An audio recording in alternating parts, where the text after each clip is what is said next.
आज देश में जो मेरे दिल के सबसे नजदीक हैं,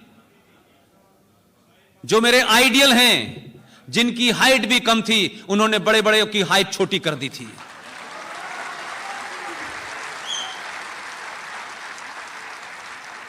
मैं लाल बहादुर शास्त्री को उनके जन्मदिन पर मुबारकबाद देना चाहता हूं।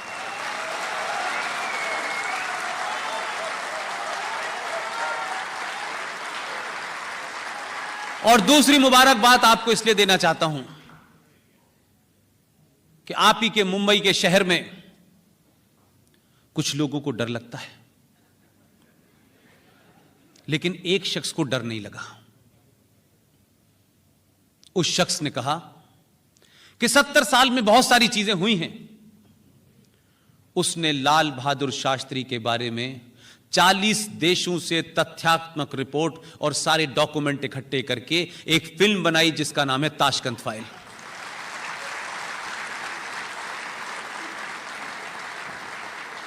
और बेनकाब किया उन लोगों को जिन्होंने शास्त्री जी की हत्या में जो लोग शामिल थे। शास्त्री की मौत ही इसीलिए हुई कि वो अड़ गए थे कि लाहौर से वापस फौजें जब लौटेंगी, जब कश्मीर खाली होगा। लेकिन दिल्ली में कुछ लोगों को सत्ता सता रही थी, इसलिए उन लोगों से मिलकर के उनकी हत्या हुई। यह साबित हो गया।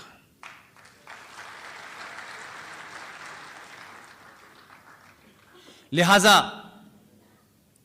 एक थोड़ी सी घटना के बदलाव से कितना बदलाव होता है, वही साहब अब फिल्म बना रहे हैं कश्मीर फाइल।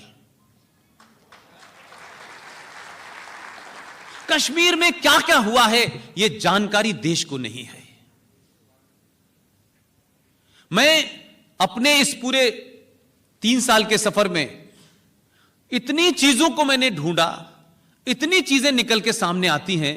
लगता है हमने कौन से हमारे प्रोफेसर थे जो रिटायर होने के बाद उनको प्रोफेसर ऑफ एमेरिटस की डिग्री भी मिली हुई है और अपना बायोडाटा देने से अब शर्मा भी रहे हैं, लेकिन आज भी उनको इस बात की शर्म नहीं है कि सार्वजनिक माफी मांगनी चाहिए कि हमने इस देश में पिछले 70 साल में कई नस्लों को बर्बाद कर दिया।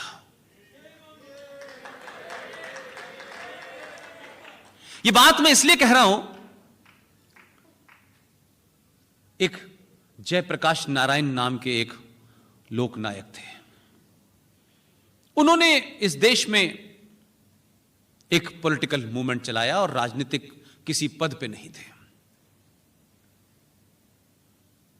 उस दौर में हम छोटे थे, लेकिन हमको यह मालूम है कि टीवी हुआ नहीं करता था और टेलीविजन, रेडियो ने कई बार उनकी मृत्यु की घोषणा कर दी कि उनकी मौत हो गई है।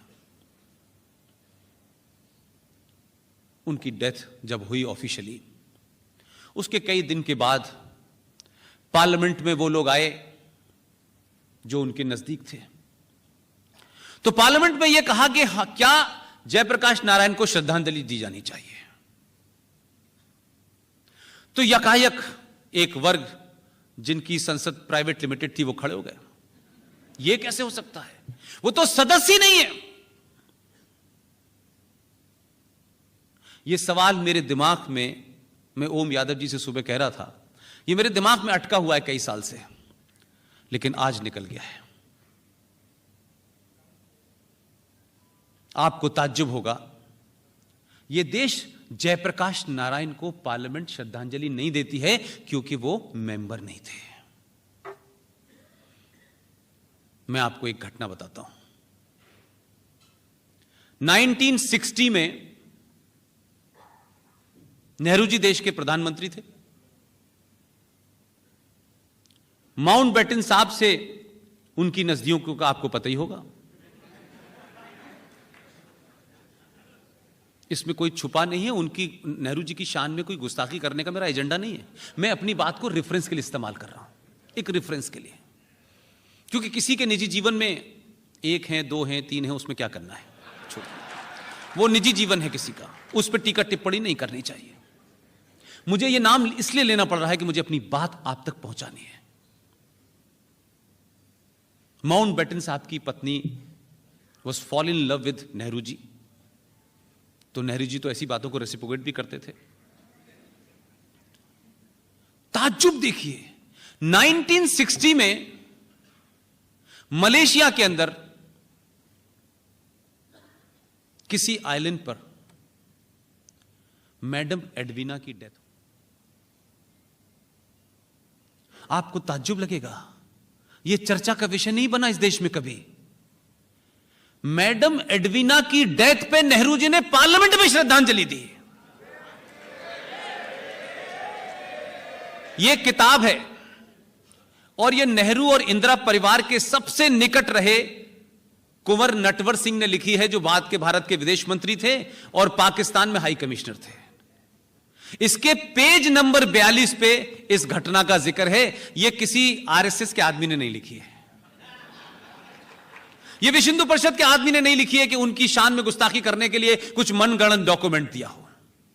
इसके पेज नंबर 42 पे आप पढ़ें कि वो कहते हैं, उसके बाद उन्होंने लिखा इट वॉज अनप्रेसिडेंटेड। सब लोग शौक में थे कि एडवीना कहां है, और न तस्वीर थी, बगैर तस्वीर के पार्लियामेंट में श्रद्धांजलि दे दी गई। लेकिन जेपी को नहीं देनी पड़ी क्योंकि वो मेंबर नहीं थे, एडवीना मेंबर थी। लेकिन ये बात आनी चाहिए थी ना मार्केट में, इतिहासकारों को बतानी चाहिए थी, राइटर्स को बतानी चाहिए थी। 61 में भारत के गणतंत्र दिवस के ऊपर, 61 में रिपब्लिक डे परेड के ऊपर क्वीन एलिजाबेथ II को मुख्य अतिथि बनाया गया। आप जानते हैं क्या हुआ? माउंटबेटन का इतना दबाव था क्योंकि उन्होंने ट्रांसफर किया था 1947 में, जिन साहब का जो डीएम लायक नहीं थे उनको पीएम बना दिया था। उस दबाव देखिए कि माउंटबेटन ने नेहरू जी पे दबाव डाला और कहा कि डॉक्टर राजेंद्र प्रसाद जो आजाद भारत के राष्ट्रपति हैं, 26 जनवरी की सलामी क्वीन भी लेगी राष्ट्रपति के साथ में। मान गए वो तो भला हो, कुछ ऐसे थे उसमें। उन्होंने आर्मी से लेकर सब जगह खबर चली गई है और एक रेजिग्नमेंट शो हुआ, तब विड्रॉ किया उन्होंने। लिहाजा हम बहुत सारी चीजों को पढ़ने नहीं चाहते। मैं बार बार कह रहा हूं कि आपके पास किसी हथियार उठाने की आपको आवश्यकता नहीं है। आपके पास इतनी चीजें हैं कि आप उन्हीं के हथियार से उनके घर में समाप्त कर दीजिए। ऐसी कई किताबों का रेफरेंस है। एक किताब है, बड़े सीनियर जर्नलिस्ट हैं, एंटी बीजेपी एंटी आरएसएस है, इसमें ओपन है। उस किताब का नाम है the revival version of history, publish by Oxford press 1996, written by Prem Shankar Jha. अब उसमें वो एपिसोड लिखा हुआ है जिस एपिसोड के बारे में हमारे बहुत से राष्ट्रवादी कहते हैं, लेकिन उनके पास कोई रेफरेंस नहीं था। नेहरू जी जब छत पे देख करके फिलोसफिकल भाषण दे रहे थे कश्मीर का, तो पटेल भी बैठे हुए थे, सैम मानिकशाह भी बैठे हुए थे, माउंटबेटन भी बैठे। उस किताब में पूरा वर्णन है कि वो मानिकशाह का आखिरी इंटरव्यू उन्हीं ने लिया है। और बहुत देर तक पटेल ये सोचते रहे कि ये अपनी खत्म करें, ये जो फिलॉसफी दे रहे हैं। उनको बड़ा इरिटेशन हो रहा था कि कश्मीर ये है, कश्मीर वो है, कश्मीर में ये होगा, ये कहते रहे। तो उन्होंने गुस्से में नेहरू से कहा कि नेहरू तुमको कश्मीर चाहिए या नहीं चाहिए? तो अब नेहरू जी थे, उनको पता नहीं था ये हिंदी भाषी आदमी ने कोई सही चाल खेली है। उन्होंने अपने उसी रॉ में कहा वाई नॉट। तो जैसे ही उन्होंने वाई नॉट कहा तो पटेल ने सैम मानिकशाह के कान में कहा कि आपको ऑर्डर मिल गया, जाइए। यह उस किताब में लिखा हुआ है। और फिर पटेल साहब ने इससे पूछा कि आपने ये हिंदी में क्यों कहा? बोले मैं जानता था कि अंग्रेजी में कहता तो लॉर्ड माउंटबेटन रोक लेता उसको। अब मैं ये इसलिए दे रहा हूं कि उस वक्त भी जो राष्ट्रवादी ताकतें थीं, वो उनके हाथ कितने दबे हुए थे, कैसी कैसी ट्रिक कर करके उन्होंने इस देश को बचाया है। लेकिन मुझे इस बात की खुशी कि उसी राज के दो लोग आजकल, उन्होंने भी बड़ी समझदारी का काम किया है। उन्होंने कहा कि आर्टिकल 35 पे 370 तो हट गया। उनको यह समझ आया कि यह तो बंगाल में भी नहीं है। बंगाल में भी आर्टिकल 370 35 तो है नहीं, लेकिन उसके बाद भी बंगाल में क्या हो रहा है। तब उनको यह समझ आया कि अगर कश्मीर में 70 साल से जो जिहाद की फैक्ट्री चल रही थी, जिस आतंकवाद को कॉन्स्टिट्यूशनल रूप में मजबूत किया गया था, उन्होंने कहा इसको अगर तोड़ना है तो बेहतरीन काम यह किया कि उन्होंने जम्मू कश्मीर को यूनियन टेरिटरी घोषित कर दिया।